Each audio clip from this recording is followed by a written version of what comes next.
Blagojevich gets busted. Read all about it. The extent of the alleged corruption by Governor Blagojevich stunned even veteran prosecutors like U.S. Attorney Patrick Fitzgerald. The conduct would make Lincoln roll over in his grave. Blagojevich and his chief of staff, John Harris, are charged with threatening to withhold state funds from a local hospital and a newspaper company if they refuse the governor's demands for favors and campaign contributions. Investigators say Blagojevich was recorded on telephone wiretaps trying to sell President-elect Barack Obama's Illinois Senate seat. Fitzgerald read one of the transcripts to reporters. I've got this thing, and it's bleeping golden.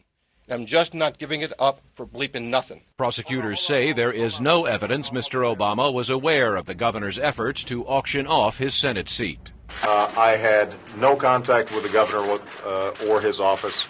And so I was not aware of what was happening. The scandal is the latest involving alleged political corruption. Alaska Senator Ted Stevens was found guilty of lying about gifts he received from an oil services company, including improvements on his home. Stevens lost his re-election bid this year, ending a 40-year career in the Senate. William Jefferson, a congressman from Louisiana, is awaiting trial on charges of bribery and misusing his office. When federal agents raided his home in 2006, they found $90,000 in alleged bribes stashed in a freezer. Jefferson also lost his re-election bid. Alan Lichtman is a presidential historian at American University.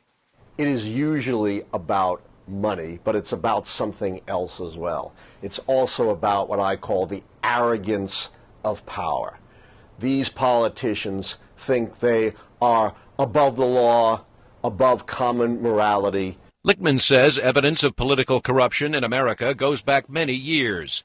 In the 1860s, just after the U.S. Civil War, during the administration of Ulysses S. Grant, corruption was so widespread that it was called the era of the Great Barbecue because crooked politicians enriched themselves in a country still recovering from conflict. In the 1920s, during Warren Harding's administration, the infamous Teapot Dome scandal led to the conviction of Interior Secretary Albert Fall on charges he accepted bribes to allow access to federal oil lands. The Watergate scandal in the 1970s led to the downfall of President Richard Nixon. I shall resign the presidency effective at noon tomorrow.